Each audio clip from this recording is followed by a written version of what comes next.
At nagbabalik nga tayo mga kakeme para sa ating bagong dish. Yes mga kakeme, ang ating ulam for today ay ang beef broccoli. Yan nga po ang isa sa mga nagpahanga sa aking menu nung time na nag-host ako ng isang birthday. Natikman ko nga yan sa isang birthday kung saan ako ay nag-host at sobrang nasarapan ako at dahil sa kalikutan ng ating imahinasyon at may YouTube tayong pinapanood ay nagtry tayong magluto. Actually second time na yan. Pero bago yan ay magluluto muna tayo ng kanin na kaya nating pataubin.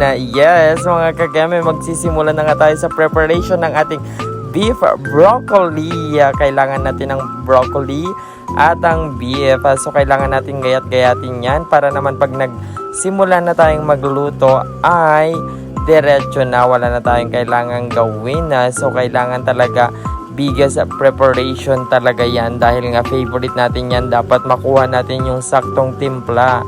Actually second time around ko na yung ginawa. Yung una hindi siya masyadong successful pero this time baka makapag-adjust na rin tayo ng lasa dahil last time medyo maalat dahil sa cream of mushroom yata yun at saka sa soy sauce na ilalagay natin. So nasimulan na nga natin ang paggigisa natin.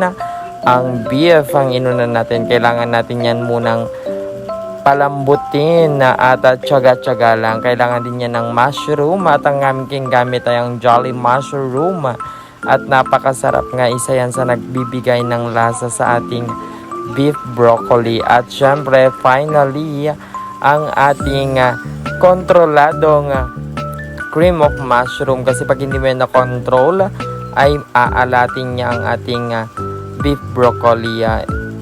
Yan na nga, naihalo na nga natin. Antayin nga lang natin yung kumulo at ilalagay na rin natin ang ating broccoli. Yes, ayan ang ating resulta. At this far okay naman ang ating timpla, kaya naman masasabi kong success mga kakimi.